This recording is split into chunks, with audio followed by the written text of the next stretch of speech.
Bonjour. Bonjour. Macaron, Petit gâteau, Croissant. Toilette.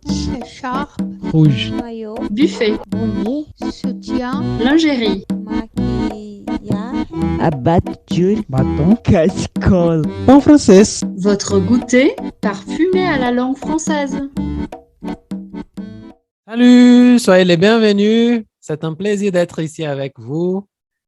Comme d'habitude, j'ai à côté de moi mon amie, ma camarade Luisa Moraes. Comment ça va, Luisa?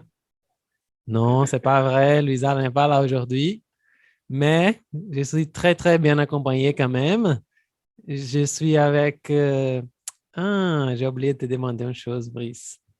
En fait, Dis-moi. j'aimerais apprendre comment on dit ton prénom, là. Ah oui, bien sûr.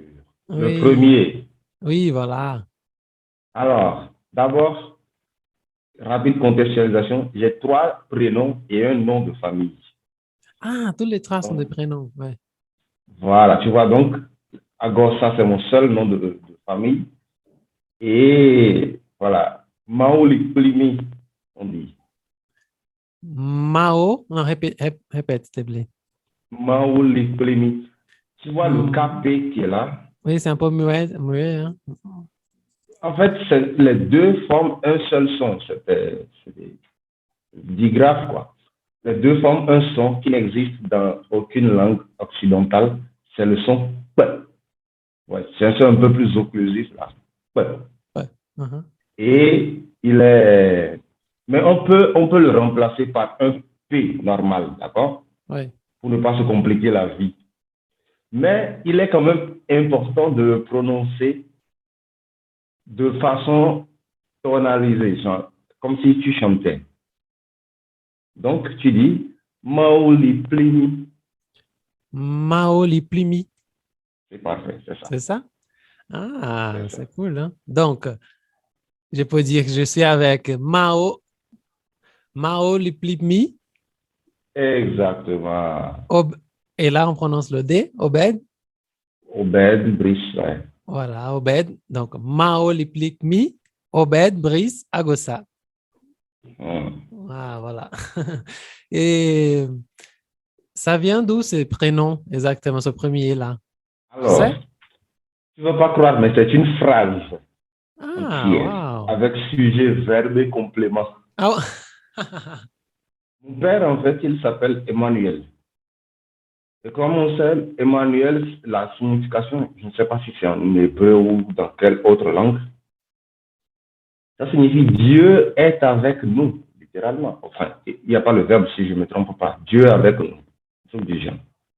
Donc, mon père, il me donne donc la signification de son nom en phrase entière, en euh, une langue parlée entre le Togo et l'est du Ghana, le sud-est du Ghana. C'est la langue Ewe. Et voilà. Ma langue maternelle, elle est proche de cette langue-là, donc je la comprends très bien. Je n'arrive pas à la parler comme ça se doit, mais je parle une langue bien plus proche d'elle oui. que ma langue maternelle. Donc, finalement, je mélange les deux langues et on me comprend bien. Donc, voilà quoi. Donc, Mao, c'est Dieu, Li est, Plimi avec nous. Maintenant, pourquoi est-ce que je t'ai dit que l'intonation était importante? Oui. Parce que les langues, la plupart des langues africaines et la plupart des langues du monde sont des langues tonales, n'est-ce pas? C'est parce que les langues occidentales ont tellement dominé que parfois en Occident, on a l'impression que les langues tonales, c'est quelque chose d'exotique. Mais ce n'est Oui. exotique que pour les Occidentaux, parce que pour nous, c'est normal. La plupart des langues du monde sont tonales. Donc, on parle tout le monde en chantant. Alors que nous, on apprendrait le chinois avec pas de difficulté pour la partie, par exemple, des hauteurs, n'est-ce pas, de ton.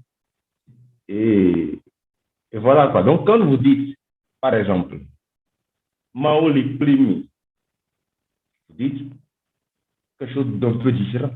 Ah, d'accord. Oui, donc le ton, Tu oui, oui. vois? Mhm. Enfin, la signification, au fond, ça ne change pas. Mais c'est en fait la direction.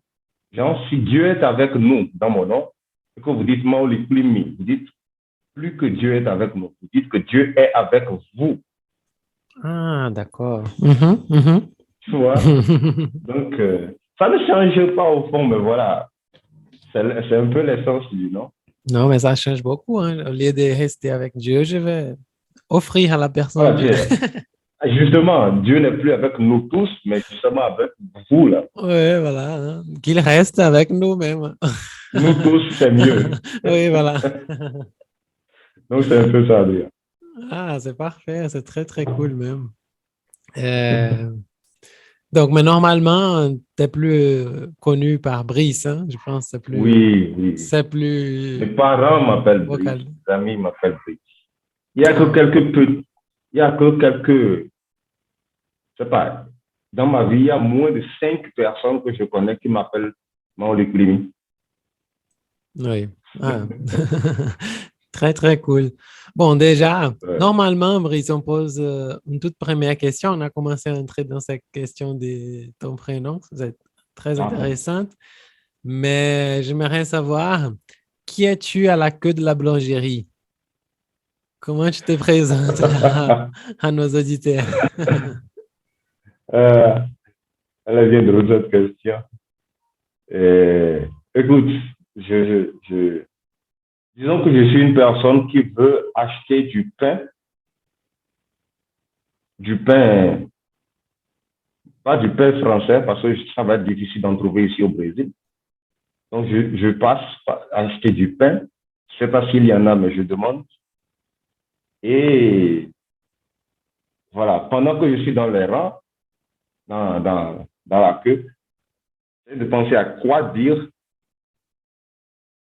quand je serai au comptoir. Parce que Ah. on me demande qui je suis. Je dis, bon, écoutez, je saurais vraiment vous dire qui je suis. Mais voilà, je suis juste une personne, un étranger en terre brésilienne, mais un étranger qui se sent un peu comme à la maison. Voilà, qui s'y plaît bien au pays je vais pas citer des noms, en tout cas au pays de plein de gens à qui on associe le Brésil. Et voilà, dans cette beauté comme dans ces aspects négatifs, on est là. Et voilà, on s'y plaît bien. C'est un peu moi aussi au Brésil. Je sais que je n'ai pas fait un résumé de ma vie. Mais bon, je sais que les Non, autres c'est questions parfait. arriveront C'était plus ça tard. la question. Elle est ouverte même. Mais comment ça, tu es quelqu'un quand tu es à la queue, tu penses, qu'est-ce que tu vas parler au comptoir? Mais c'est une question de quoi? Tu aimes faire des commentaires ou... Ah, ou- écoute, quand j'ai plein de choix devant moi, je me perds. Ah, Et les boulangeries spécialement ici à Belo Horizonte, généralement, finalement, quand je vais à la boulangerie, je ne réfléchis même plus. J'achète toujours les mêmes choses. Donc, tu vois, pour ne pas me perdre à la boulangerie, je vais pour acheter ou mon pain du queijo ou mon pain français. Et c'est tout ce que j'achète à la boulangerie générale. ah, mais tu peux commencer à acheter une de ces choses et après une chose supplémentaire pour goûter. Et si tu fais ça chaque jour, tu changes la chose à goûter, hein. Le problème, c'est que je suis nul à goûter de nouvelles choses. Ah, t'aimes C'est pas. un grand défaut que j'ai. Oui. T'aimes pas les mauvaises surprises. Ah, c'est un peu ça. C'est compliqué pour moi et je sais que je perds beaucoup de choses comme ça. Et en fait, j'ai quelques restrictions alimentaires qui ne sont pas euh, disons, d'ordre sanitaire ou allergique. Par exemple, je n'aime rien de citrique, enfin, d'acide, je veux dire. Donc, tout ce que je dois goûter pour la première fois, il faut que je sente dans l'arôme de l'aliment qu'il n'y a pas du tout d'acidité. Voilà. Ah, d'accord. C'est Mhm. pour- c'est pourquoi un jour on m'a dit que je suis chez Chérin et je suis d'accord. Terrible. Ouais.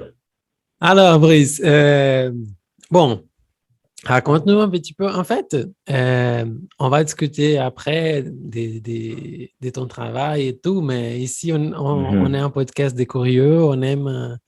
C'est un podcast plutôt pour les francophiles, donc on est très curieux pour connaître ces mondes francophones et tout, hein. Donc, on pose souvent des questions assez simples, on peut dire, assez basiques, d'origine des personnes. Euh, L'idée, ce n'est pas des autiser, au contraire, c'est juste de connaître même. C'est notre intention, hein. Si jamais je te pose des questions un peu banales, tu peux me dire. Tu dis, ah non, André, ça c'est très banal pour moi et je passe, c'est pas grave. Non. Parfois, Mais ce qui est très banal pour nous, ça peut avoir du sens pour quelqu'un. Donc. oui, voilà, comme on est au Brésil, là, on ne connaît pas du tout le Brésil, c'est un pays continental. Normalement, on est un peu entouré du propre Brésil. Surtout, quand on est au Brésil, on est entouré du Brésil. C'est ça que c'est passé. On n'est pas dans les Exactement. frontières, hein. Donc, Exactement. l'idée, c'est connaître ailleurs, même au-delà de ces frontières. Donc, c'est pour ça que on pose ici des questions très basiques. Comme ça, on peut voir même à la base comment ça fonctionne ailleurs, hein. C'est ça l'idée. Donc, j'aimerais savoir déjà, pour nos auditeurs, hein, moi je sais, mais d'où tu viens, quand est-ce que tu es arrivé au Brésil, comment ça s'est passé et tout, hein. Mhm. Ouais, bien sûr. Donc voilà, je viens du Bénin, Afrique occidentale. Ça va faire 7 ans que j'habite au Brésil et j'étudie ici. Je suis en fin de, de cycle doctoral au C7MG, Centre supérieur d'éducation technologique de Minas Gerais. Voilà quoi. Au Bénin, je suis né dans une ville qu'on appelle Lokossa. C'est au sud du Bénin. C'est un, c'est le chef-lieu du département du Mono. Au Bénin, le pays est subdivisé en départements. C'est pas une fédération. Et voilà, donc je suis né dans ce qui serait la capitale de ce département-là, au sud du Bénin. Et voilà quoi. Les détails que j'ai oubliés, tu me les demanderas. Non, pas de souci. Et en fait, j'ai déjà entendu parler beaucoup du Bénin à cause de ces parcours francophones que j'ai déjà et tout. Mais je pense que c'est un pays pas du tout très parlé au Brésil, moins, hein, que nous, les Brésiliens, parfois, on ne sait même pas qu'il existe et tout. Et j'aimerais savoir, en fait, aussi, parce que j'ai vu que tu parles pas mal de langues, hein, c'est une chose incroyable. Euh, si je ne me trompe pas, c'est sept langues, non, Oui. incroyable, hein. Et comment ça s'est passé? Quelle est ta langue maternelle même? Et après, comment ça a été l'apprentissage de toutes ces autres langues, du portugais inclus, le français aussi et tout, hein?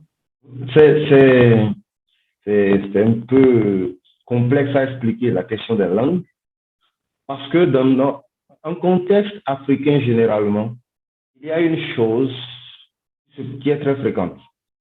Les gens généralement, ils naissent dans une famille X ou XY parce que le père peut être d'une ethnie différente de la mère. Quand je dis ethnie, dans notre contexte, ethnie, généralement, ça fait référence à un groupe linguistique Ah, d'accord. et pas forcément aux origines, je sais pas, géographiques ou couleur de peau, tel que ça, tel qu'on le comprend au Brésil, n'est-ce pas? Ouais. Donc, le père peut être d'une langue différente de la mère et généralement, l'enfant naît déjà dans une famille bilingue. Normalement, l'enfant parle deux langues. Quand les parents, par exemple, ne sont pas élitistes au point de ne parler à leur enfant que la langue officielle ou la seule langue officielle du pays. Ah, Oui, ouais, parce ça que c'est. c'est une situation qui arrive malheureusement.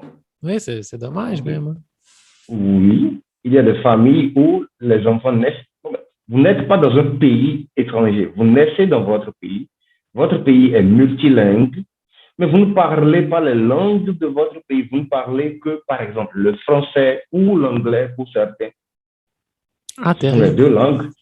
Voilà, ce sont Ah, les donc, deux langues les plus. mhm. Oui. Il a les deux langues officielles, ce sont le français et l'anglais alors. Non, non, en fait, je parle déjà j'élargis déjà ce que je dis au contexte continental, puisque le français, l'anglais et le français sont les deux langues euh, occidentales les plus parlées en Afrique. Ah, N'est-ce d'accord. pas? Mhm. Il y a le portugais aussi pour le cas de l'Angola, du Mozambique, Oui. tout ça, où la même situation arrive aussi. Des gens naissent en Angola sans connaître des langues, sans pouvoir parler des langues locales angolaises. Oui, non, C'est ça c'est dingue. choquant. Oui, c'est choquant. Mhm. Voilà. Et, Mais c'est quelque chose qui arrive. et comment ça fonctionne dans la vie quotidienne, par exemple? Moi, je suis né, mes parents, je parle que français, mais quand je vais à la rue, les gens parlent les langues. Comment s'appelle la langue déjà de ta Les langues région? locales ou les langues nationales, généralement, on les appelle langues nationales. Ah oui, voilà, les langues nationales. Mhm. C'est un peu dingue parce que la situation, dans ce cas, elle est différente selon la région. Les langues là, la plupart sont des langues géographiquement définies, d'accord? Mais on les appelle langues nationales. C'est un peu comme si c'était des langues locales, mais en même temps nationales. Mais en fait, c'est juste un statut. Hein. Certaines parcourent beaucoup plus les pays, le pays dans lequel on les parle que d'autres dans le même pays. Enfin, c'est pas on dit, question de capillarité ou quelque chose du genre là. Mhm. Donc, par exemple, au sud du Bénin, il y a plein de langues. Et le français côtoie avec toutes ces langues-là. Pour les gens qui ne parlent que français, ils sont obligés de communiquer en français avec ceux qui peuvent parler en français. Parce que toute la population béninoise ne parle pas français.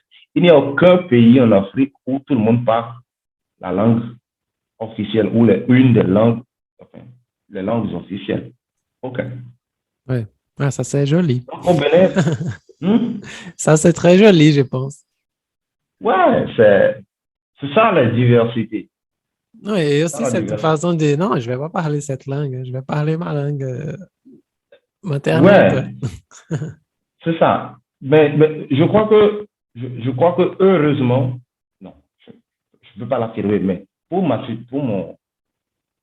situation, par exemple, pour nous au Bénin, je crois qu'il est rare que les gens parlent leur langue maternelle ou une langue locale pour une question de fierté. Ah, C'est plus d'accord. rare. Mhm. C'est plus naturel. Par exemple, quand je parle avec des gens qui ont la même langue maternelle que moi, c'est-à-dire la langue Adja, hein, dans mon cas, mes deux parents, mon père et ma mère, ils sont Adja. D'accord? Ouais. La langue Adja, c'est une langue de la, euh, de la sous-famille de langue qu'on appelle langue B. Hein? Donc, c'est une langue qui a plusieurs autres langues qui lui sont similaires, un peu comme le portugais, elle ressemble à l'espagnol, assez proche, Ouais, ouais. et en même temps un peu plus distant du français, mais c'est quand même c'est quand même les mêmes origines. Ouais, ouais, il y a une base commune. Voilà. Donc, ces groupes linguistiques, ces familles linguistiques ont aussi ce genre de proximité ou de distance. Mais l'origine est la même. Donc, voilà, quand je parle avec des gens qui sont de ma langue maternelle, généralement, on parle naturellement. Hein. On parle en anglais. Quel anglais? En adja. Et quand je vais parler, par exemple, avec des gens qui ne sont pas adja, la première, généralement, on migre vers le français. Ah, d'accord. Mhm. Donc, le français, en fait, est une langue de, je ne vais pas dire unité nationale, mais c'est un peu Ouais. ça, l'unité nationale au Bénin. Tu vois? Les langues du Sud, elles sont proches entre elles, mais entre les langues du Sud du Bénin et les langues du nord du Bénin, il n'y a aucun lien. C'est des langues totalement différentes, d'origine totalement différente. Et la seule possibilité de communication, parfois, pas toujours, parfois, c'est le français. D'accord? Parfois, on peut avoir une autre langue en commun, une autre langue nationale en commun. Mais généralement, on opte pour le français, qui est la langue officielle du pays, la seule, malheureusement. Ouais. Et voilà, l'éducation, l'enseignement dans le pays se passe en français. Ah oui, ça c'était une autre curiosité même. Donc tout, c'est en français, toute l'éducation, vous apprenez mathématiques, langue française, physique, biologie, tout en français. Ouais, malheureusement. On n'a généralement pas de matière appelée, par exemple, je sais pas, langue nationale. Généralement pas. Il y a certains contextes où on travaille les langues locales. D'accord? Mais c'est ça la situation. Dans les milieux les moins, disons, cosmopolites, on utilise un peu plus les langues locales, puisque presque tout le monde dans cet endroit parle la même langue. Les langues locales sont un peu plus présentes dans les écoles, mais on ne les utilise pas beaucoup, genre dans un sens de littératie, quoi. Tu vois? Généralement, nous ne savons pas lire et écrire nos langues nationales. Aujourd'hui, j'ai appris moi-même à écrire en Adja et à lire en Adja. Je l'ai fait qu'après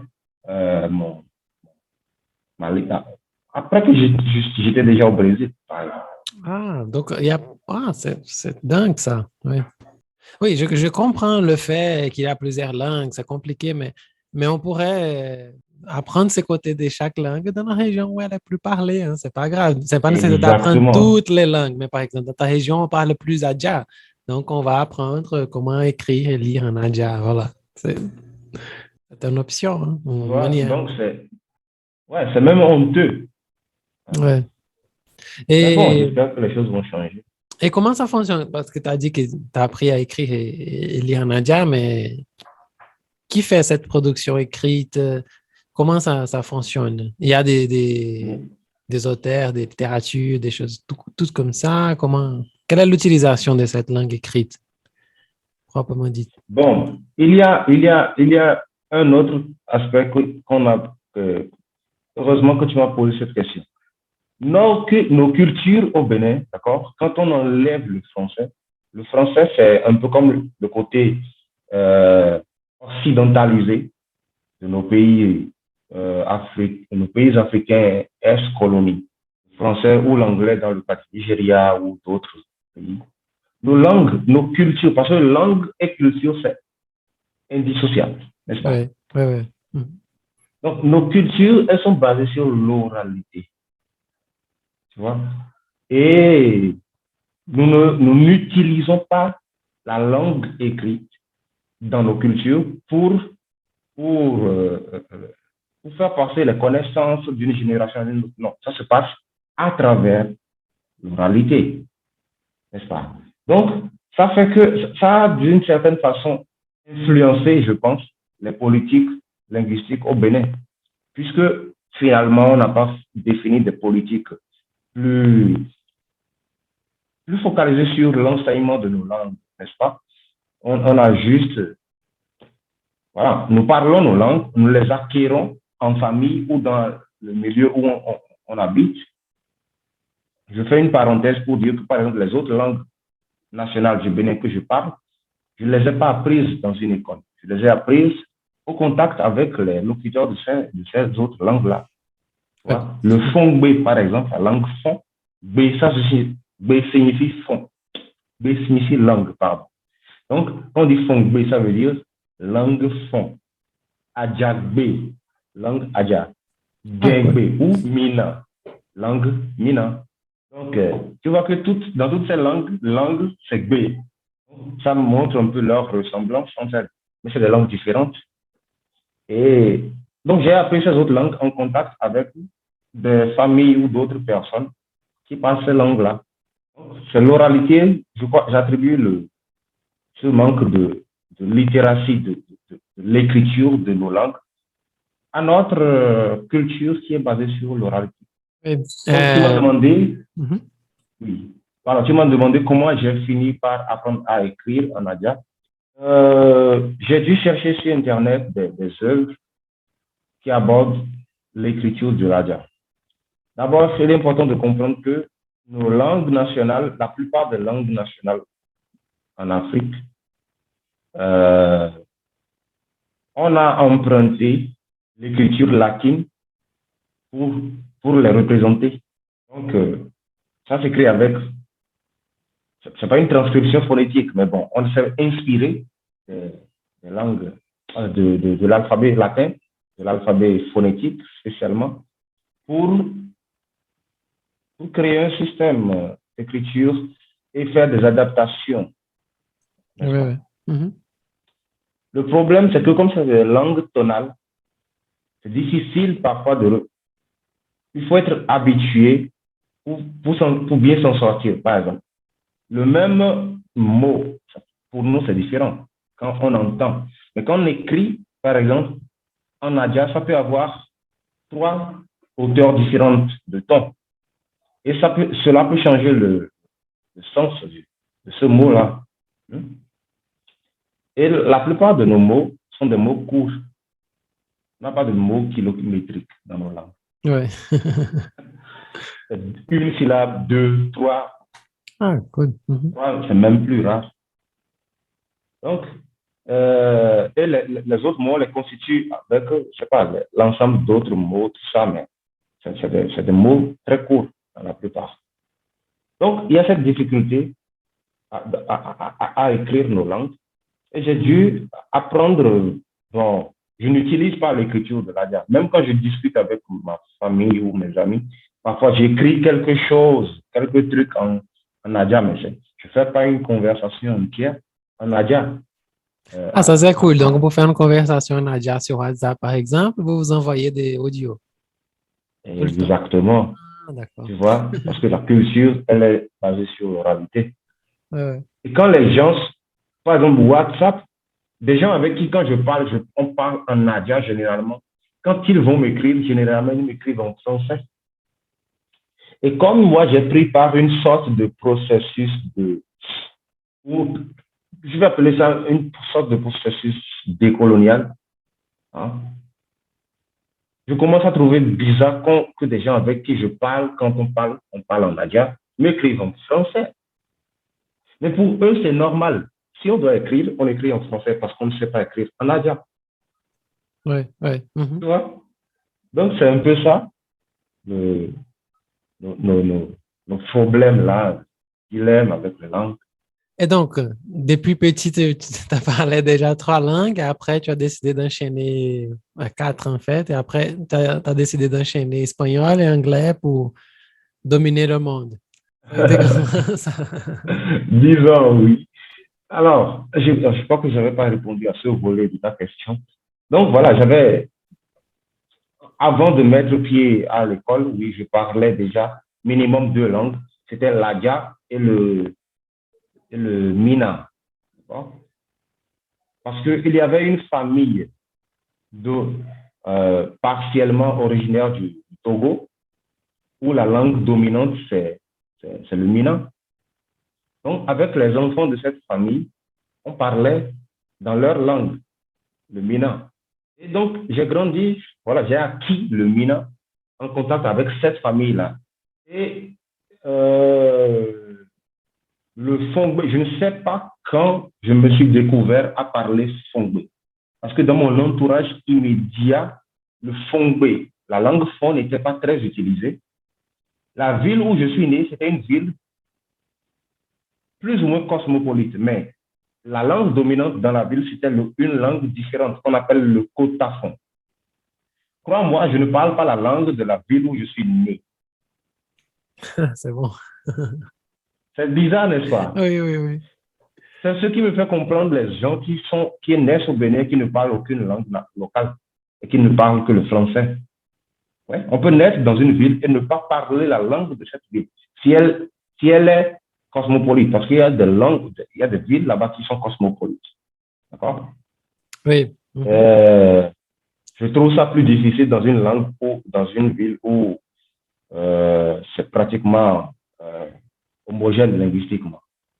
C'est Oui, tout à difficile de fait. ne pas parler là. Il montre ses caractères vivants de la langue même, hein, parce que c'est une chose qui est en fonction pratique. Hein. Il faut l'utiliser. Parce que sinon, Voilà. c'est comme hein, des gens qui vont à l'étranger pour étudier en langue ou pour habiter dans un pays étranger. Mais, non, ils restent 10 ans et ne parlent pas bien la langue. Hein, parce que ils n'ont pas, c'est pas seulement être dans le pays, mais il faut mettre en pratique, écouter des gens, parler avec des gens et tout. Hein. Voilà, ils s'insèrent dans des communautés linguistiques parfois qui sont en fait la leur. Tout à fait, ouais.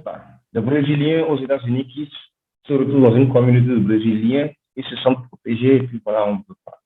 Hein. Oui, on peut aller habiter aux Et, États-Unis et on retourne en parlant espagnol, quoi. Et on, on reste dans la communauté totalement. latine et on apprend à parler que espagnol et on revient au Brésil. On n'a pas appris anglais, mais on parle espagnol. C'est comme un peu toi dans ta ville.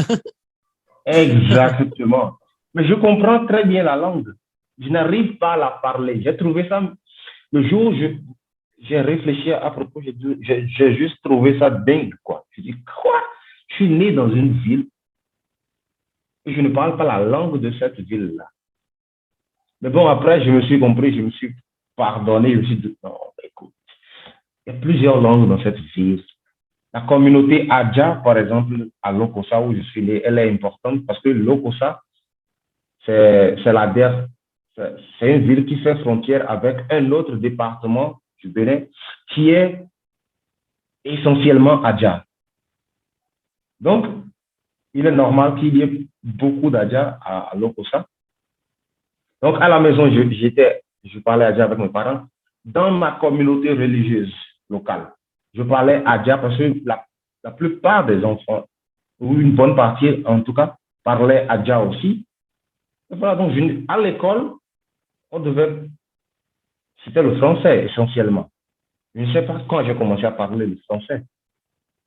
Mais je ne l'ai pas acquis à la maison. C'est pourquoi ce n'est pas exactement une langue maternelle. Mais aujourd'hui, langue maternelle, bon, on peut resignifier la langue maternelle. Ça peut ne pas être forcément la première langue. C'est pourquoi le terme première langue existe. Donc voilà. Si on peut avoir deux langues maternelles, donc tu peux dire que, à part l'ordre d'acquisition de la langue, le sentiment d'appartenance et d'identification compte, à mon avis, pour qu'on dise que voilà, c'est une langue maternelle. Voilà. Oui. Il faut avoir cette relation maternelle avec la langue pour parler qu'elle est maternelle. Exactement. Tu vois, c'est pourquoi parfois je dis que voilà, le français, c'est comme si c'était une de mes langues maternelles. Oui. Voilà. Oui. Je parle d'autres langues. Je parlais déjà une autre langue aussi avant le français, que je ne considère pas langue maternelle, mais que je pense que je parle pratiquement à la perfection. Tu vois? Donc, c'est une question d'identification.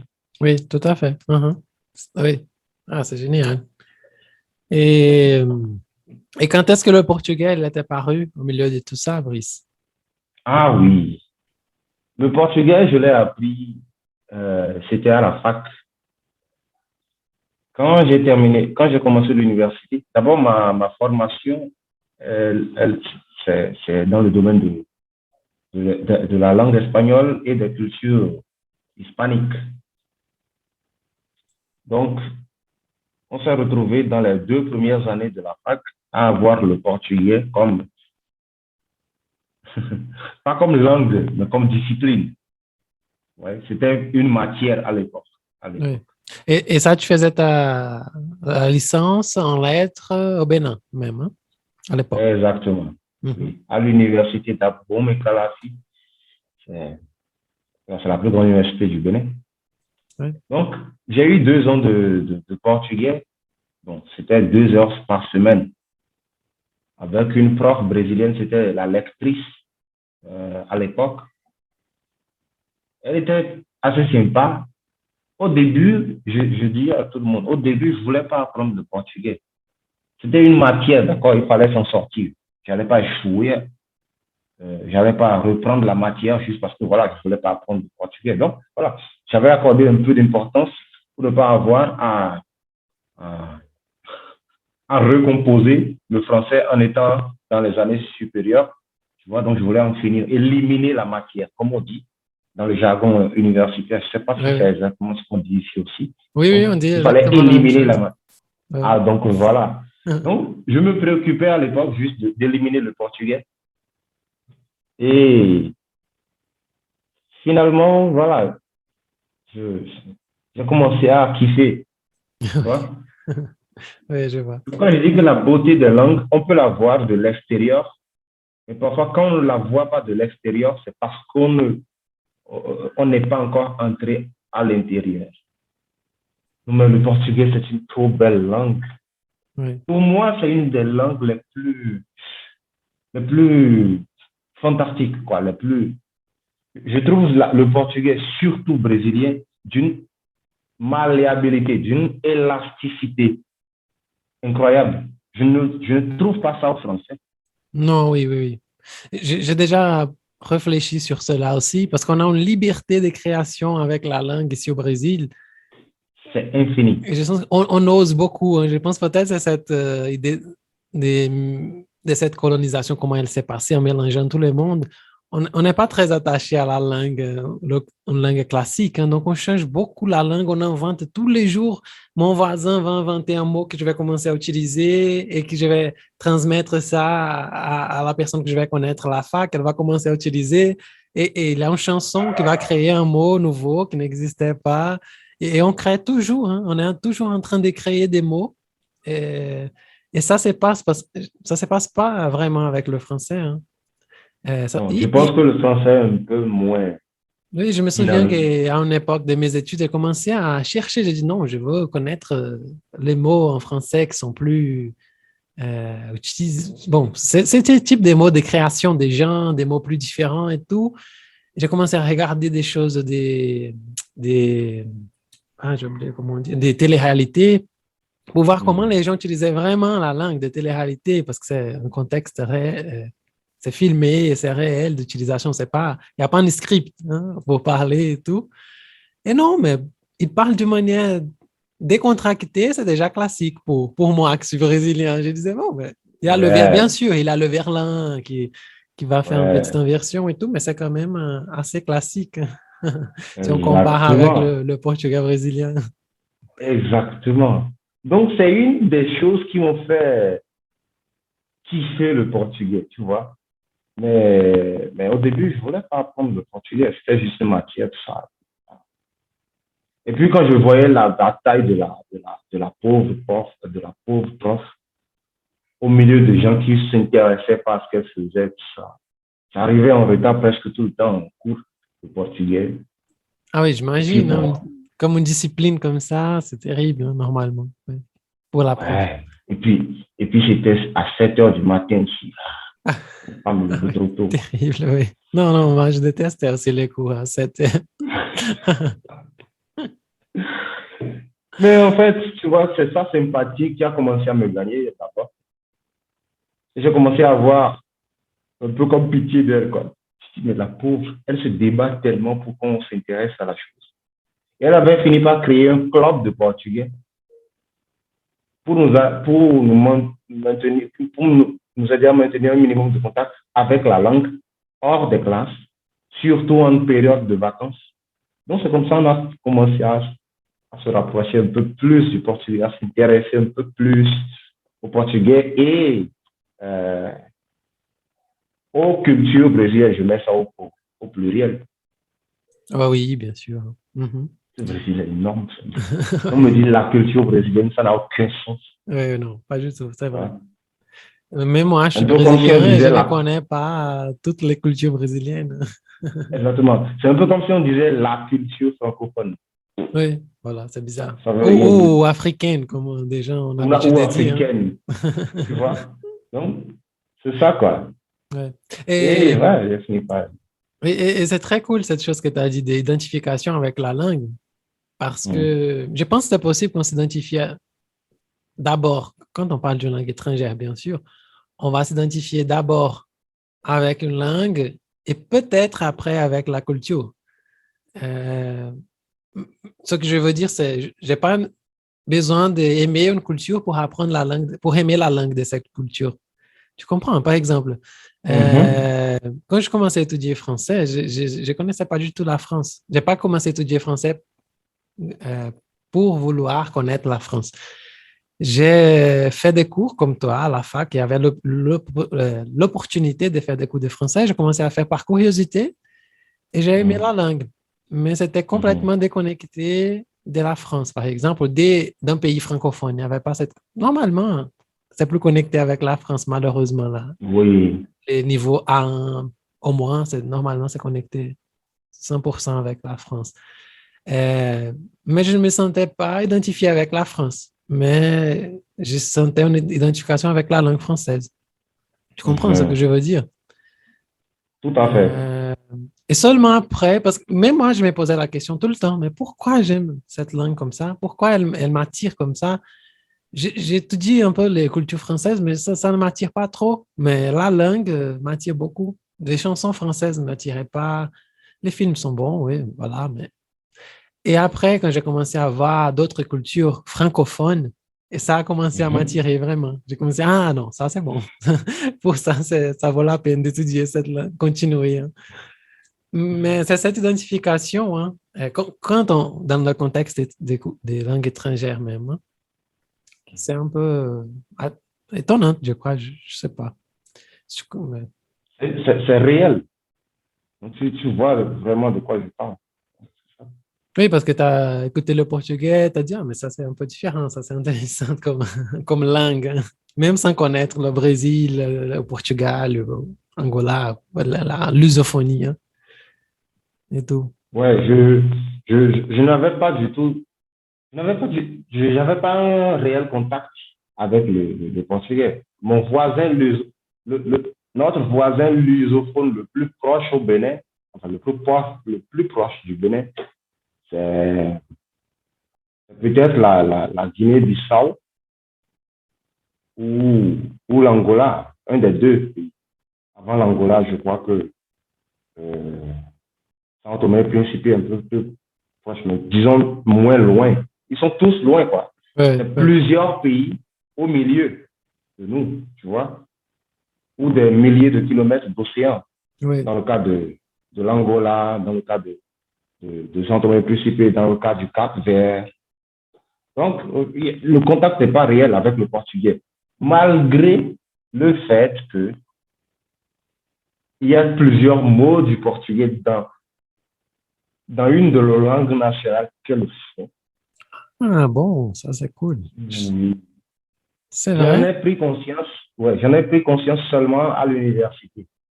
En fait, à cause de la traite négrière transatlantique, et à l'époque, c'était les fonds qui dominaient au sud du Bénin. On avait le royaume d'Abomey, que que les, euh, les Occidentaux ont appelé le royaume d'Abomey. Donc, le royaume d'Abomey, c'était les fonds, eux dominaient la partie sud du Bénin. Le royaume était situé au centre sud du Bénin, mais il dominait quand même presque jusqu'au littoral. Donc, dans cette partie-là, la langue qui dominait justement était la langue fon. Et quand les Portugais étaient arrivés au 16e siècle pour la première fois, ouais, leur premier contact avec les Portugais, je crois, oui, c'était au 16e siècle. Euh, voilà, c'est avec les fonds que le contact s'est établi. Et après, quand les Portugais étaient retournés sur la côte pour intérêt de trafic humain, voilà, c'est avec les fonds qu'ils ont dealé. Tu vois? Donc, euh, du coup, plusieurs mots du portugais sont passés au fond. La plupart de ces mots sont du domaine religieux, bizarrement. Ah, pas bizarrement, hein, je pense que ouais. Il y avait l'excuse de la religion à l'époque pour les trafics, quand même. Ouais, bon, la religion était là, ça accompagnait l'ensemble qu'on Ouais, venait inculquer aux gens, n'est-ce tout à pas? fait. La culturation là. Donc, par exemple, le mot verre là, ouais, en fond, on dit verre, Ah ouais. C'est cool. tu vois. En fond, on dit chavi ou clé. Chavi, chavi, Oui. chavi. Parce que le phonème ch n'existe pas originellement en fond. Donc, ils ont adapté ça, chavi, tu vois. Et plein d'autres mots. Ah, c'est incroyable. Pas que, ouais. Mais Ouais. on ne peut pas dire qu'on parle de portugais, c'est juste, voilà. Non, bien sûr. C'est juste des, tu vois, non, donc c'est des emprunts. Non, il y a des petites. Oui, voilà. Euh, Non, et une fois, j'ai étudié les contributions. En fait, il y a le musée de la langue portugaise à São Paulo. Tu connais? Oui, j'ai C'est déjà visité, génial, hein? magnifique. Oui, Ouais. je l'ai visité après parce qu'il a pris feu il y a quelques mois auparavant, Ouais. malheureusement. Mais j'y suis retourné après, quand ils ont Mhm. refait le musée, et reconstruit et tout.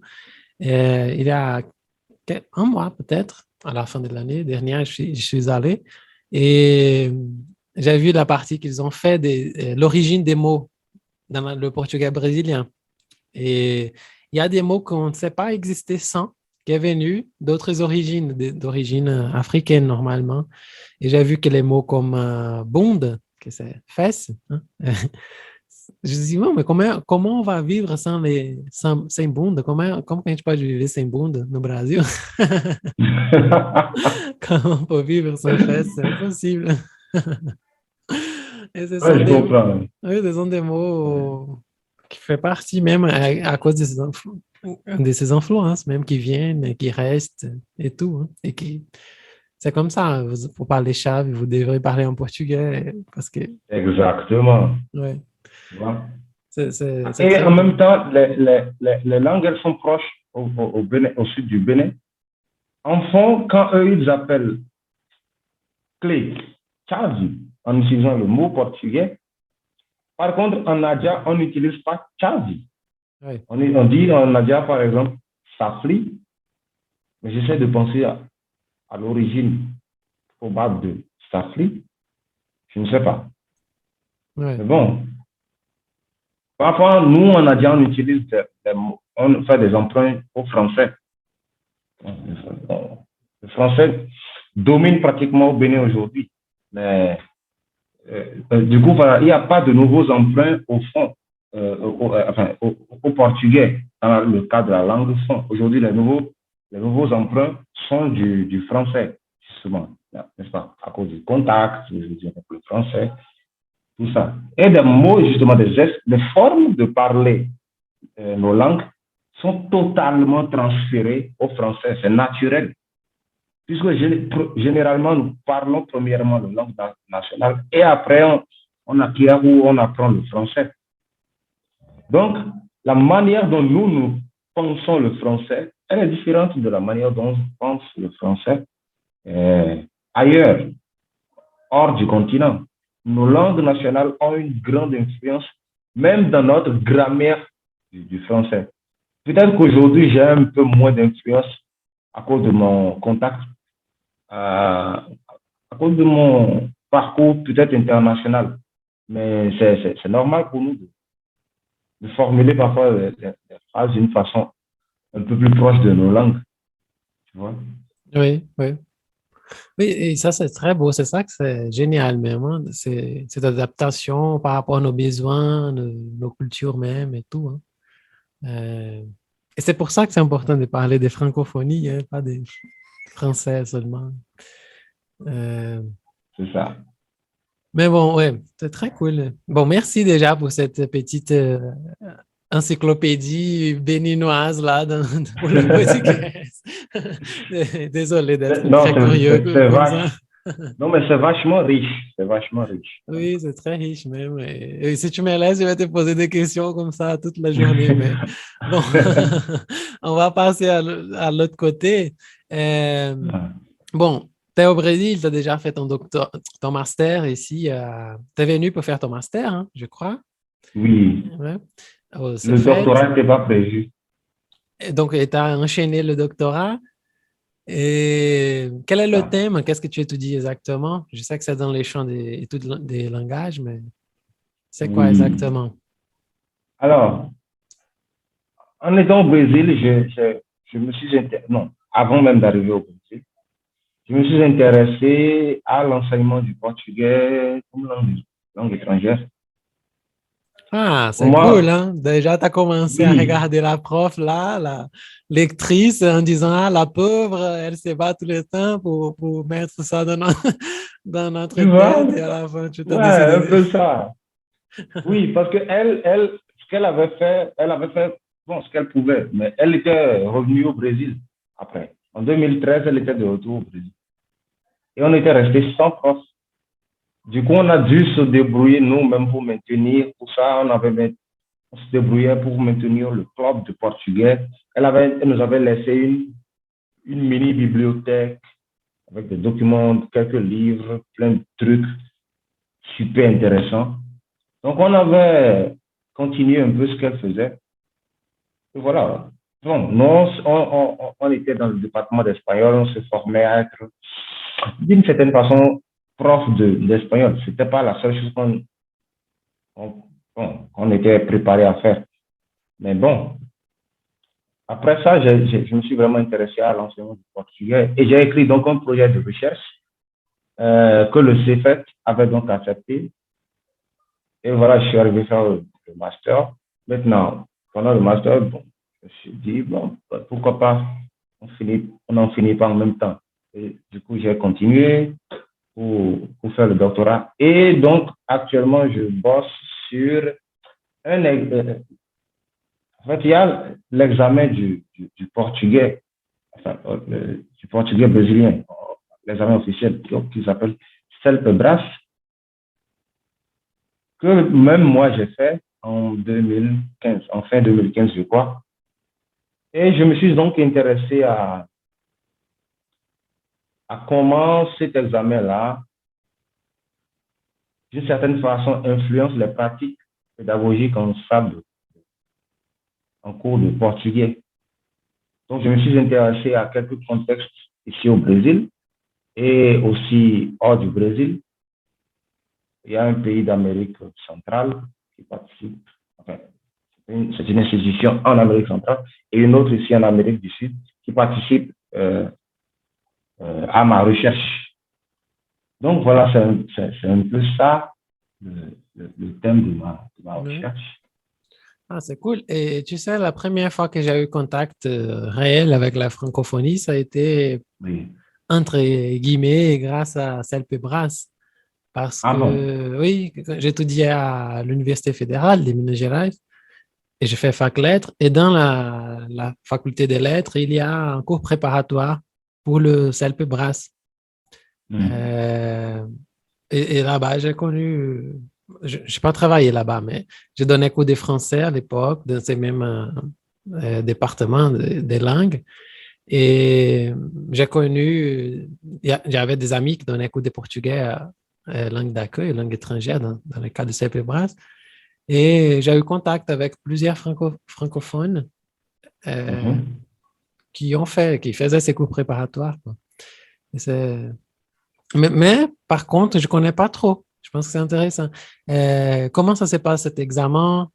Il est basé sur quoi cet examen? C'est un examen plus, comment on peut dire, formel ou c'est plus basé dans l'utilisation de la langue? Quel est le concept autour des CELPE-BRAS? Oui, intéressant.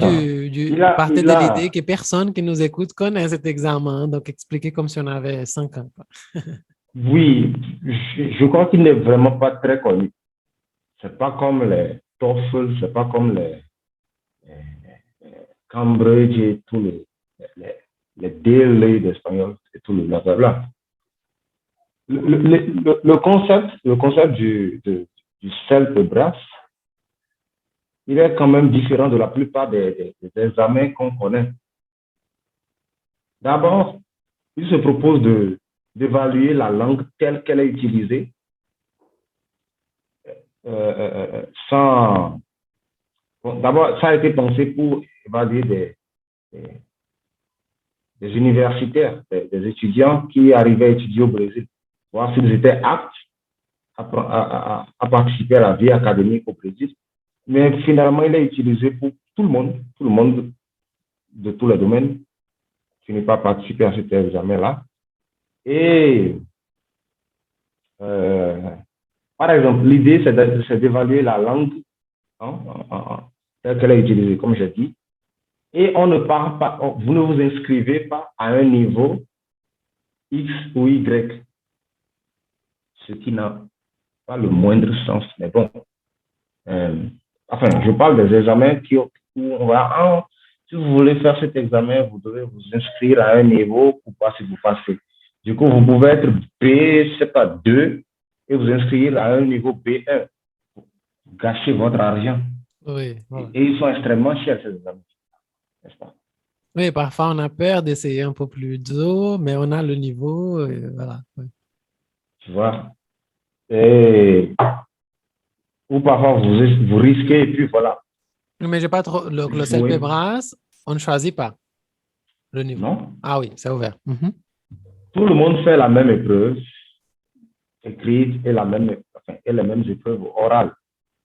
Qu'est-ce qui va déterminer la différence entre eux? Ben, le niveau de langue, justement, leur performance, comment ils s'en sortent. Donc, je trouve ça totalement plus sensé. Ça a beaucoup plus de sens pour moi, en tout cas.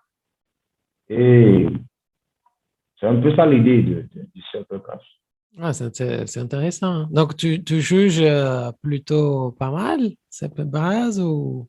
Ouais, j'aime bien le concept de l'examen, tu vois. Différent, c'est assez différent de ces examens européens et états-uniens, tout ça, qui sont beaucoup plus mercantiles. Ah, d'accord.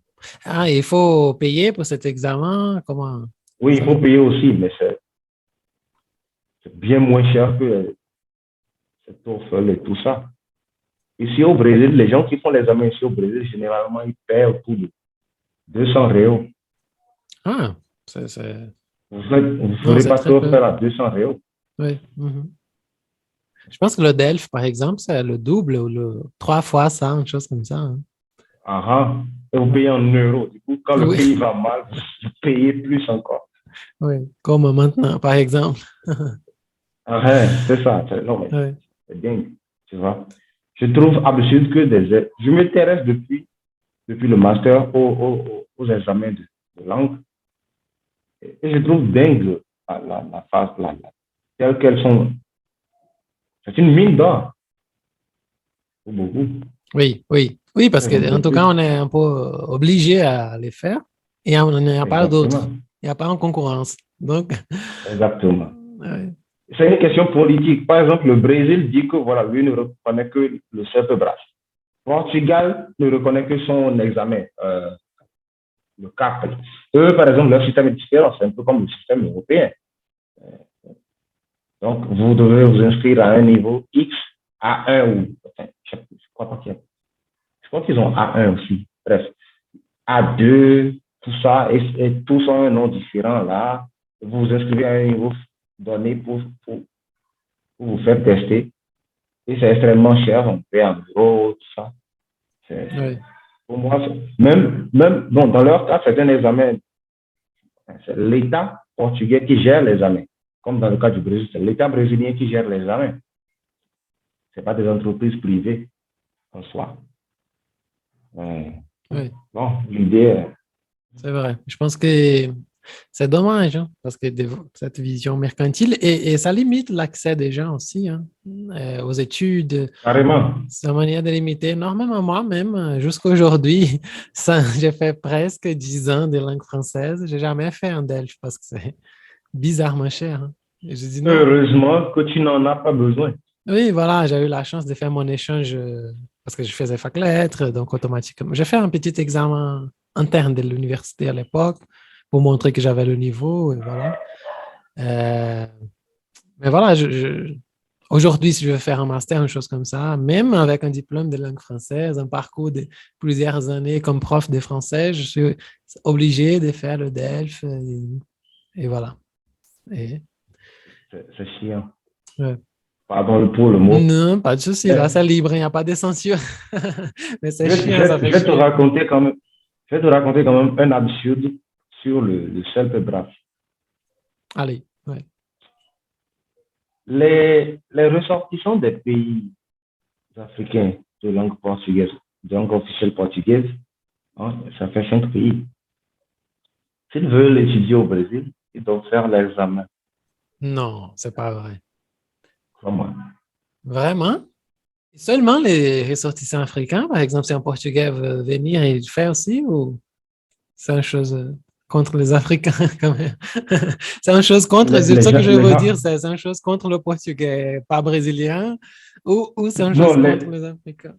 en fait, ils considèrent que, dans le cas des pays africains, je ne m'inclus pas dans ce on. Le on, hein, Oui, eux là, ce j'ai indéterminé là. considèrent que, exactement, que ce n'est pas leur langue maternelle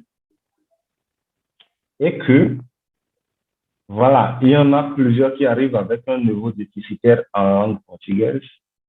Du coup, il faut leur faire l'examen. Ah, d'accord. Et je leur demande, mais comment ça? Comment est-ce possible? Par exemple, est-ce que tous les Brésiliens qui terminent, par exemple, l'enseignement secondaire, ils sont capables de passer l'examen CEPE-BRAS? Bien sûr que non.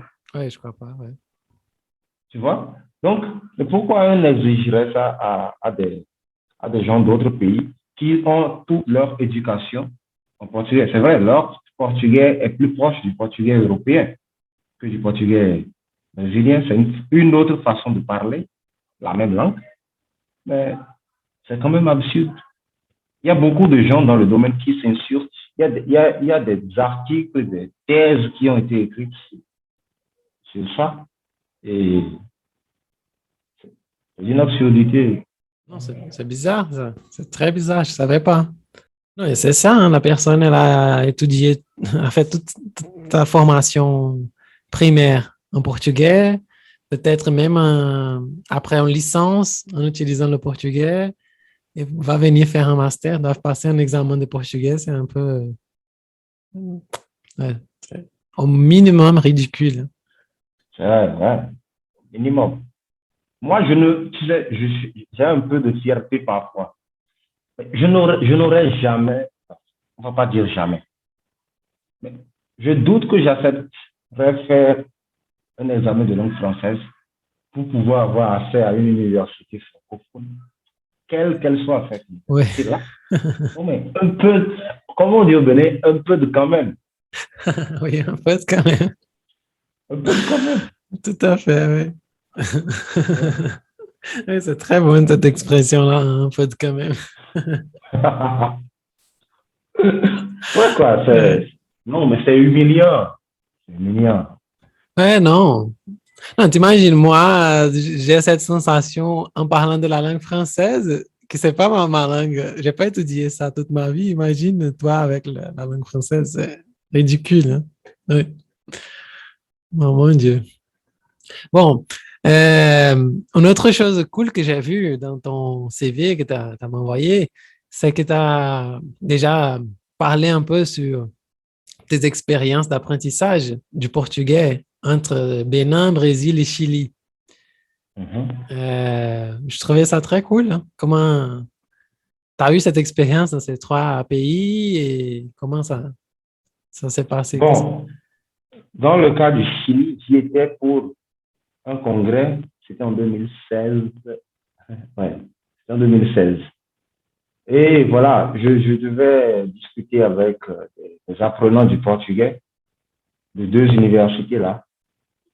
Et pour essayer de, de trouver un terrain de communication, j'ai apporté mon expérience au Bénin et au Brésil pour discuter avec eux en considérant leur expérience de Chili. Ça a été beaucoup plus un dialogue qu'une conférence. C'est pourquoi, en fait, le Chili apparaît dans le titre. En fait, c'était beaucoup plus un dialogue. Et je crois que une des choses qui m'ont beaucoup aidé dans le cas du portugais, c'est que très, très tôt, je me suis aventuré à travailler euh, en traduction avec le portugais. Ouais, quand on veut être traducteur, le niveau de langue exigé est élevé, c'est très exigeant. Donc, ça m'a obligé, la pratique de la traduction m'a obligé à devoir connaître le portugais un peu plus à fond, surtout linguistiquement parlant. Donc, et je parlais avec des gens qui étaient, par exemple, en formation de traducteur, poète de traducteur, tout ça. Et ça a été en fait le fond du dialogue, quoi, basiquement. Oui, oui. Ah, mais c'est cool, là. Je m'intéresse à avoir cette vision étrangère d'un pays à travers la langue. Je pense que c'est un processus très intéressant à réfléchir, hein. Ouais. Bon, et j'ai vu aussi que tu as donné cours de portugais, en fait, langue et culture brésilienne. Ça a été dans la République dominicaine, ou ces centres culturels brésiliens, Brésil. Oui, le CFET m'a envoyé là-bas pour une sorte de stage couplé de recherche. Et ouais, j'étais encore en master. Non, non, non, non. Je devais y aller quand j'étais en master, mais finalement, j'ai été seulement quand j'étais bien en doctorat. Et pour un imprévu qui était arrivé à l'époque. Mais voilà, j'y étais pour ces deux choses. Et ça a été très bon pour moi. Avoir une expérience dans un pays, c'est toujours bon. C'est toujours bon. On se découvre toujours un peu plus nos limites comme nos qualités. Et voilà, ça m'a permis aussi d'établir des liens avec des personnes avec qui je suis en contact jusqu'à aujourd'hui, même dans le domaine professionnel, tu vois. Donc, voilà quoi. Donc, j'ai été resté pour 3 mois. Hein, c'était au Centre culturel brésilien. Dans ce contexte, ce n'est pas le Centre culturel brésilien, mais Centre culturel Brésil-République dominicaine. J'aime bien ce dialogue. Ça a beaucoup plus de sens qu'un centre culturel d'un pays qui va s'installer dans un autre pays. Voilà, nous, notre centre culturel. Quand on y va, c'est nous, nos cultures, qu'on y voit. Tu vois? L'idée dans ce centre culturel Brésil, République dominicaine et Brésil-Haïti, j'ai eu l'opportunité. J'étais sur l'île. Haïti est à côté, j'ai dit, bon, il faut que je connaisse Haïti. Donc, j'ai fait un saut rapidement en Haïti. Et puis, j'avais connu le centre culturel Brésil-Haïti aussi, dirigé par un Brésilien de l'État de São Paulo, un mec super cool, qui, je crois, est apparu dernièrement quand... qu'est-ce qui était arrivé en Haïti quand il a été... Je crois que c'était de nouveaux tremblements de terre qui étaient arrivés dernièrement en Haïti, là. Oui, de nouveaux tremblements de terre. Et il est passé sur des chaînes brésiliennes pour parler de la situation locale. C'est un mec hyper... qui a une grande immersion dans la culture haïtienne, parle le créole haïtien, tout ça, c'est cool, quoi. Et dans le cas du Centre culturel Brésil-République dominicaine, c'est un Dominicain qui dirige ça. Et voilà, là, tu vois des choses à promotion de la culture brésilienne, mais aussi des cultures dominicaines. Tu vois, je trouve ça intéressant. Parfait, oui. Et, ouais, j'aime ce dialogue. Et j'ai vu là que tu as appris. Comment tu as fait? Parce que, bon, quand on va apprendre quoi que ce soit, on doit choisir. Hein. Apprendre, c'est faire des choix et choisir ce qu'on va apprendre. C'est pas possible. Oui, normalement, c'est pas possible de tout apprendre. Il faut choisir des choses qu'on va transmettre et tout. Hein. Quels ont été les choix que tu as fait pour apprendre cette culture brésilienne dans ces centres? C'est un peu ça mon intérêt. Ah, ouais, t'as fait une question, c'est une question super intéressante. Oui, prends ton temps. Ouais, je ne sais pas si le processus, il était totalement conscient, tu vois. Mais je sais que j'avais essayé de travailler en tout cas. D'abord, il était clair que je ne connaissais pas. Le Brésil est énorme. Donc, on ne peut pas prétendre connaître toutes les cultures brésiliennes. Et quand on part sur cette base, quand on accepte ça, c'est plus facile. Hein? On n'ignore pas les autres cultures, mais on essaie de développer chez les apprenants cette conscience que voilà, c'est beaucoup plus que ce qu'ils sont en train de voir, n'est-ce pas? Je crois qu'on fait la même chose aussi dans le cas du français.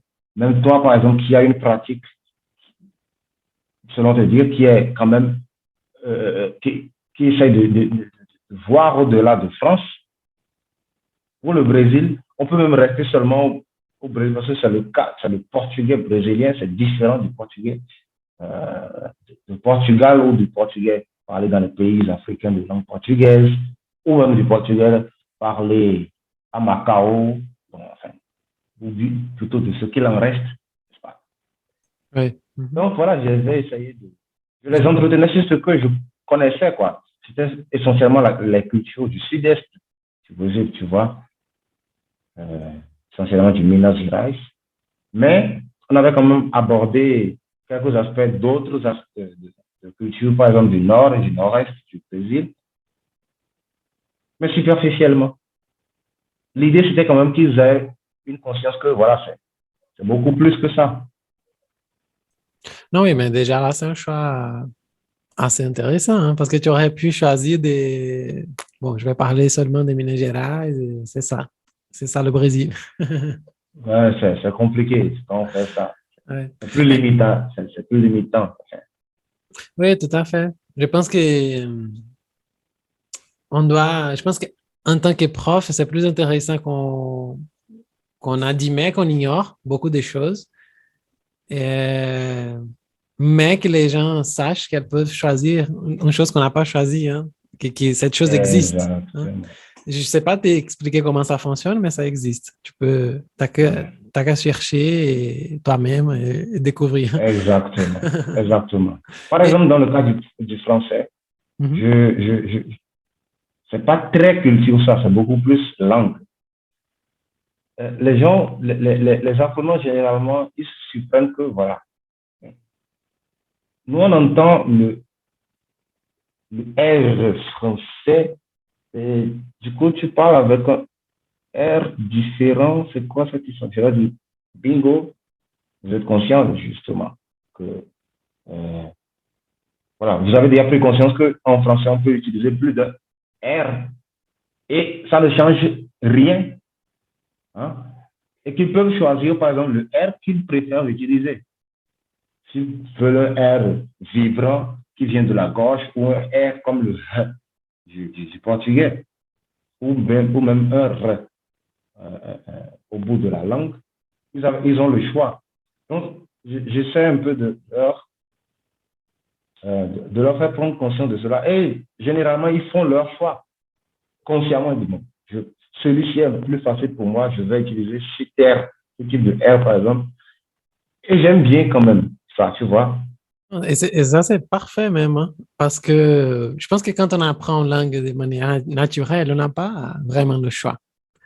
Mais quand on apprend en tant que langue étrangère, on peut choisir, ça c'est merveilleux. Hein. On peut tout choisir. Exactement. On peut... Exactement. Et c'est pour ça que j'ai pensé à cette question quand j'ai vu que tu as donné ces cours de culture brésilienne. Justement parce que je me suis dit, bon, mais il a vraiment fait des choix. Parce qu'il il a appris en tant que langue étrangère, en tant que personne étrangère, il a choisi les cultures brésiliennes qu'il voulait transmettre, qui a attiré son attention, qui ont attiré son attention et tout. Qu'est-ce que, par exemple, moi, quand tu as dit que que tu ne pouvais pas parler de toutes les cultures brésiliennes parce que tu ne les connais pas. Pour moi, c'est la même chose, hein. Je ne connais pas toutes les cultures brésiliennes. Moi, je suis du sud-est du Brésil et pour les francophones qui nous écoutent, le sud-est, c'est la région la plus riche. C'est où se trouve São Paulo, Rio, Minas Gerais et Espírito Santo. Ce sont les 4 États. Donc, on est tout... Bon, l'argent, les opportunités, on dit que c'est tout concentré au sud-est. Hein, les yeux de l'État brésilien, de la fédération brésilienne, sont centrés dans le sud-est. Donc, moi, en tant que soliste, comme on dit, je ne sais pas si en français on dit soliste aussi, je ne sais pas. Sudiste, peut-être. Sudiste, oui, sudiste, c'est en portugais. En tant que sudiste, j'ai une vision assez limitée du Brésil aussi. Donc, j'aurais fait la même chose peut-être. J'allais dire, bon, ça c'est dans ma région, mais le Brésil c'est beaucoup plus grand que ça et j'allais chercher sur Internet des petits extraits pour transmettre ces autres Brésils possibles.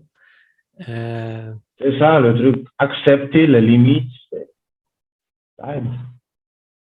Et c'est pas mauvais parce qu'il est impossible de tout savoir. Du coup, on fait des choix. Mais l'important est de reconnaître que c'est beaucoup plus que ça. Et on est en paix. Voilà. Bon, et juste une petite curiosité même, est-ce qu'il y a quelque chose de... Parce que ça fait combien? Presque 10 ans que tu es au Brésil déjà? Ça va faire 7 ans. 7 ans, oui, 7 ans. Sans interruption, tu es retourné au Bénin ou direct? Oui, j'y suis retourné 2 fois. Si on considère 7 ans. Mais non, c'est quand même pas amusant le prix du billet d'avion, tu vois. Oui, tout à fait. C'est beaucoup moins cher d'aller en Europe que d'aller dans n'importe quel pays africain. Non, en fait, partant d'ici du Brésil. Plus bizarre que ça, j'essayais d'aller en Amérique centrale.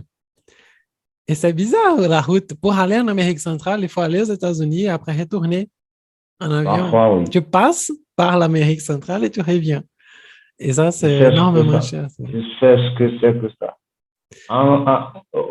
Par exemple, aujourd'hui, la seule option que j'ai pour aller au Bénin, bon, ce n'est pas vraiment la seule. Je peux aller par Air France, je peux aller par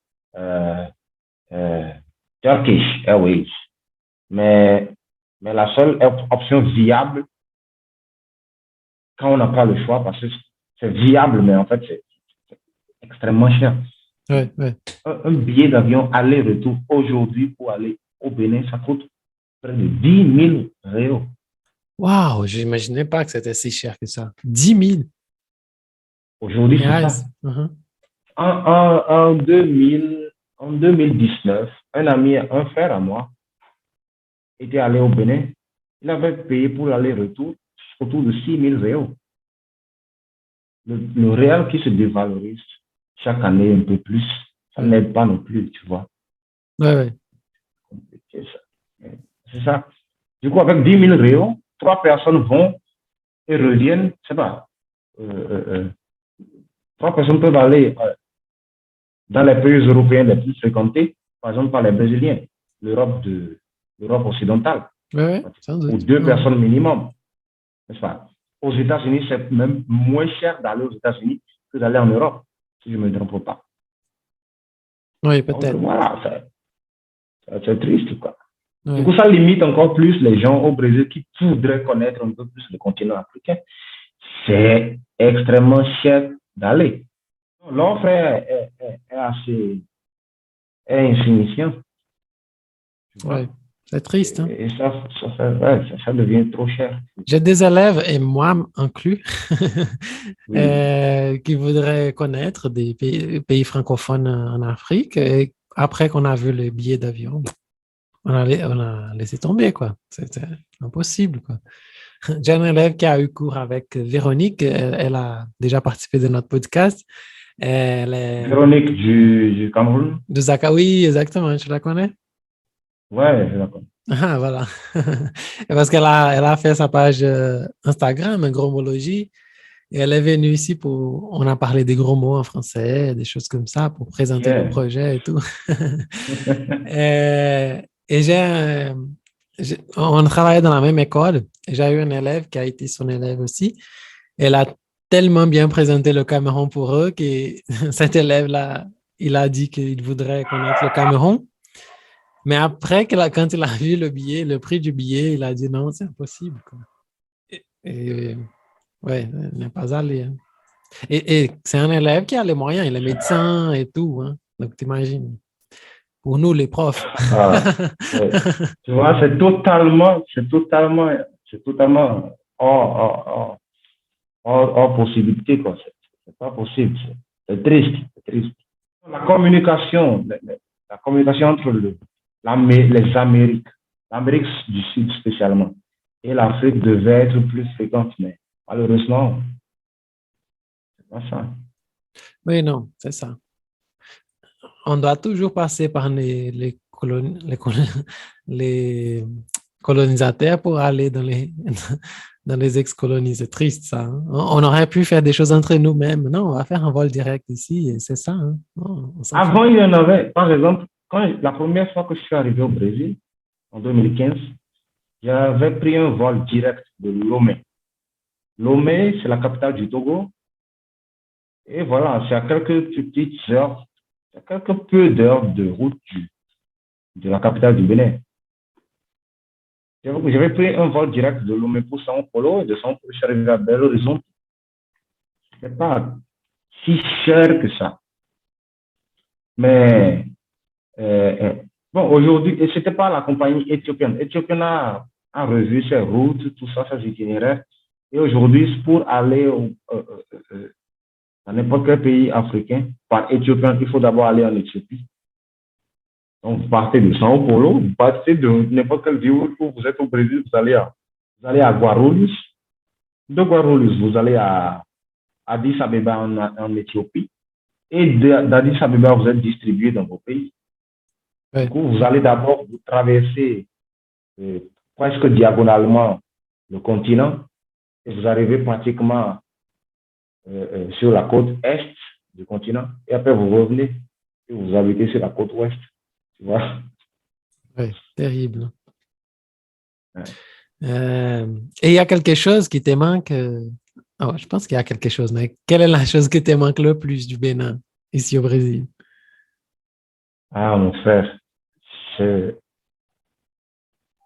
après un certain temps, les choses ne nous manquent plus autant, tu vois. Au début, je pouvais répondre facilement à cette question, mais aujourd'hui, je me suis tellement habitué, tu vois, au Brésil que ouais, c'est ça, quoi. Je me suis dit, bon, vous êtes quelque part, on ne peut pas se permettre de penser pendant de longues années à quelque chose chez nous, s'attacher autant parce que sinon, c'est pas, ça rend notre séjour à l'étranger pratiquement un enfer. Oui, c'est vrai. Oui, oui, oui. Donc, Ah, ouais. mais quand même, je peux t'admettre que parfois, il y a cette envie subie là, de manger quelques plats quand même béninois. Oui, c'est ça que j'ai pensé. La nourriture, normalement, nous prennent. Généralement, c'est la Encore. nourriture. Ouais. Ma famille, elle me manque de temps en temps, mais bon, la technologie nous aide beaucoup dans ce sens. On peut se parler, je peux les entendre, je peux les voir, parfois à travers une visio, hein, un appel vidéo. Donc, c'est quand même tranquille, mais parfois, il y a un petit truc qu'on peut faire là. Oui. Il y a des nourritures que tu aimais beaucoup, que tu ne trouves pas du tout ici? Ouais, c'était pas mon plat préféré, mais c'est quand même ce qu'on mangeait presque tous les jours. Nous, notre arroz qu'on fait au sud du Bénin, c'est ce qu'on appelle enfant le wa, ou on a déjà amé, ou comé, ou qu'on appelle en français la pâte. La Vous pâte, dites la tout pâte au simplement. Bénin. Pâte au Bénin, on ne va pas penser aux plats italiens, quand vous dites pâte Uh-huh, au uh-huh. Bénin. On va plutôt penser, par exemple, à un truc, c'est juste pour partir comme point de point de départ pour comparaison. Ce n'est pas du tout un goût, d'accord? Ou polenta. C'est totalement différent. Ah, je pense que D'abord, il a le nom foufune, foufou, dans quelques ah, régions. Hein. le foufou, c'est vrai. Le foufou existe aussi, mais c'est différent. Le foufou, par exemple, c'est de l'igname ou du manioc cuit, pilé Oui, j'ai dans un déjà mortier. essayé de faire ici chez moi ça. Mais j'utilisais la farine de manioc. Bon, Ouais. J'ai beaucoup aimé, je ne bon, je sais ne sais pas pas si ce que... c'est à le goût Il y a original. le Bon. piron. Non, j'ai pas utilisé pilon. J'ai vu sur YouTube qu'il y avait une possibilité de faire avec la farine de maïs et la farine de manioc. Ah Et bon? j'ai fait ici chez moi, j'ai beaucoup aimé le goût. Je suis sûr que c'est pas le goût Ah original, mais ouais. j'ai beaucoup aimé quand même. Ouais, mais on fait, tu vois, on fait des adaptations. Même ici, je fais quelques trucs. Et C'est des le, adaptations, on oui, fait. voilà, tout à fait. Et le, comment ça s'appelle, le wok? Le wa, c'est en fondé. Wok. Et quelle est la différence de Ou wok la pâte. pour la foufou? Alors, le foufou, c'est fait justement avec ce que tu maîtrises pas, le manioc ou l'igname cuit pilé. Dans le cas de la pâte, euh, c'est de la farine de maïs, d'accord? Une farine assez fine du maïs. Le maïs, euh, généralement, on n'achète pas le maïs, non, la farine. Ouais. Vous achetez le maïs et après vous emmenez le maïs au moulin. Il y a partout dans le pays, il y a un moulin dans un coin de rue. Vous allez faire moudre le maïs. Vous Ah, obtenez parfait. cette farine plus fine là, c'est une poudre pratiquement. Et avec ça, justement, on prépare la pâte. Ce n'est que le maïs ce n'est que la farine de maïs Ah, dans donc de c'est l'eau ça que j'ai chaude. fait en fait. C'est plus ça que la foufou, le foufou. Parce que j'ai utilisé la Alors, farine dans l'eau, oui, mais j'ai ajouté de la mais dans farine de le cas manioc aussi. oui, mais dans le cas de la pâte, c'est bien plus consistant, c'est bien plus, enfin, fort. Élastique, hein, c'est un peu élastique comme ça. Ouais, plus solide. Oui, c'est Bon. ça que je pense, c'est ça. Je vais t'envoyer la vidéo que j'ai regardée. Tu me dis si c'est Ah, d'accord. si c'est ça. OK. Donc, d'abord, on prépare une sorte de bouillie qui serait la base. Et après, dans cette base-là, on met encore plus de farine. Et puis voilà, on fait le mix. Il faut avoir du bras. Et puis voilà, on prépare. Ça met du temps. Il faut casser tous euh, tout- les grumeaux là, qui peuvent se former dedans. Et il faut faut tout casser. Et ça devient assez élastique d'une certaine façon. Et voilà. Et ça, c'est la pâte. Maintenant, ce qui accompagne la pâte, c'est infini. C'est une grande variété de sauces. Ça peut être des sauces tomates, ça peut être des sauces légumes de divers types, des feuilles qu'on prépare et qu'on utilise des sauces, tout ça pour assaisonner. Au sud du Bénin, on mange beaucoup plus du poisson parce qu'on est plus proche de la mer, tout ça. Et voilà, Ah, c'est joli ça, on a oui. envie de Quand ça. oui, j'ai fait presque ça. Il y avait ce processus de laisser la farine de maïs. Ici, il y a le fouba, qu'on appelle cette farine très fine de Oui. maïs, et bouillir. Et après, j'ai mis un peu de la farine de manioc et j'ai fait ce travail même de remuer comme ça jusqu'à atteindre Oui, cette élasticité, cette densité-là. oui. Et on a mangé, moi et ma copine, avec du poulet. J'ai fait un bouillon avec du poulet. Ah, ça m'a donné de l'eau à la bouche déjà parce que j'ai beaucoup aimé.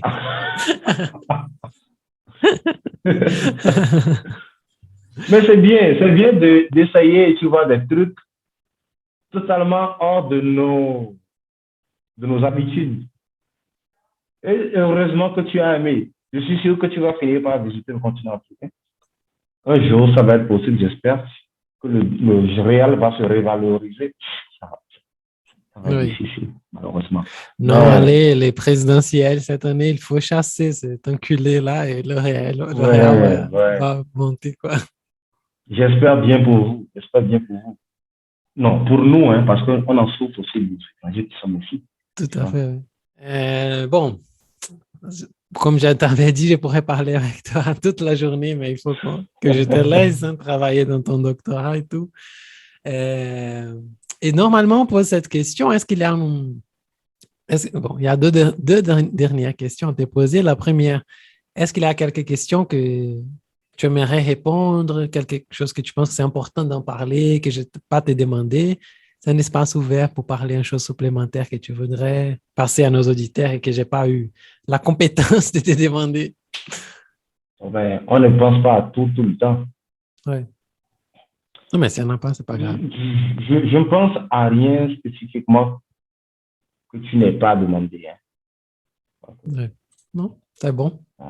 Et alors, normalement, à la fin, on aime demander une petite chose que c'est, Brice, comment tu vas farcir notre pain aujourd'hui? Qu'est-ce que tu vas nous laisser comme indication de lecture, d'écoute? Bon, une petite farce même pour nos auditeurs.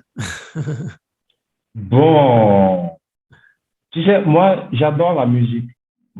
La plupart de mon temps de loisir, c'est pour écouter de la musique. Et voilà, j'ai pensé à quelques artistes peut-être à indiquer de divers genres. Du coup, voilà, si quelqu'un veut, voilà, on peut aller essayer de voir, n'est-ce pas, d'autres options à écouter. Je vais commencer par une artiste qui n'est pas d'un pays francophone, mais qui chante beaucoup en français. Tu la connais peut-être, Mayra Andrade. Ah oui, je la connais. Ouais, elle est magnifique. Elle chante superbement bien. Sa musique a du fond. Hein. C'est très beau. Ouais. Je l'adore. Donc, elle chante beaucoup en français et aussi en créole cap-verdien. J'ai pensé aussi à vous indiquer un Congolais de la République démocratique du Congo, RDC, Lokwa Kanza. Lokwa, il chante beaucoup en lingala, qui est la principale langue congolaise, si je ne me trompe pas. Et en français aussi, Lokwa Kanza. Ça s'écrit L-O-K-U-A, et Kanza, j'ai dit Lokwa Kanza ou Lokwa Kwanza, je sais plus. Lokwa Kanza. Non, on fait comme ça. Normalement, on va faire des posts sur notre Instagram avec toutes tes indications. Donc, tu peux m'envoyer sur WhatsApp le nom, comment on écrit. OK. Et après, je vais publier ça et les gens ont accès. Bon, pour vous qui nous écoutez, vous aurez accès à tous ces artistes qu'il va recommander maintenant, comment on écrit, où les trouver sur notre Instagram. Hein? Parfait. Et bon, moi, par exemple, je suis de religion chrétienne, j'écoute beaucoup de la musique chrétienne. Donc, pour les gens qui aiment ce côté-là, qui ont ce style d'écouter de la musique chrétienne, je vais vous recommander, il y en a plein, mais je vais être court, je vais vous recommander deux artistes ou groupes. Je vais d'abord vous recommander le groupe EXO. EXO Éclat. C'est un groupe des Antilles. Ils chantent en français et en créole, mais principalement en français. Et je vais vous recommander aussi une artiste béninoise qui a fait les Antilles, qui s'appelle Anna Teko. Voilà les deux que je vous suggère. Vous pouvez écouter de la musique en français, mais aussi dans d'autres langues, parce que voilà, la francophonie, oui, le français qui cohabite avec une multitude de langues. Nous, on est habitués, donc si vous vous intéressez à la francophonie, il faut faire avec cette cohabitation-là, cette réalité. Oui, c'est parfait. Hein? C'est parfait. Bon, super, merci Brice. Ça a été très, très, très, très cool de parler avec toi. J'ai beaucoup aimé. Mais ça a été un plaisir pour moi aussi. Oui, ça a été très gentil. Bon, on aura l'occasion de se parler un peu plus. Si tu as besoin de revenir ici pour discuter quoi que ce soit, la porte est ouverte hein, à toi. C'est un plaisir, on verra. Oui. Et bon, pour ceux qui nous écoutent, merci beaucoup de nous avoir accompagnés jusqu'à ce moment-là. Comme vous savez, pour des informations supplémentaires, des contenus exclusifs, suivez-nous sur notre page Instagram, @panfrançaispodcast. Et si vous voulez contacter Brice pour des travaux, des congrès, pour connaître un peu plus son travail en tant que docteur, futur docteur, hein, en études de langage. Comment on fait, Brice?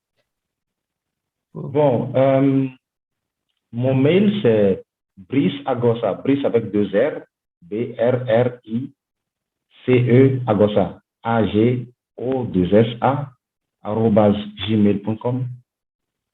Voilà, je suis dispo pour des collaborations tout le temps. Voilà, merci beaucoup, Brice. Et merci à toi, à Andrea. la prochaine. Ciao. À la prochaine. Au revoir Merci. tout le monde. Merci de votre écoute. Voilà, ciao. À bientôt. Bonne journée. Bonne soirée. Et oui. Ciao. À la prochaine.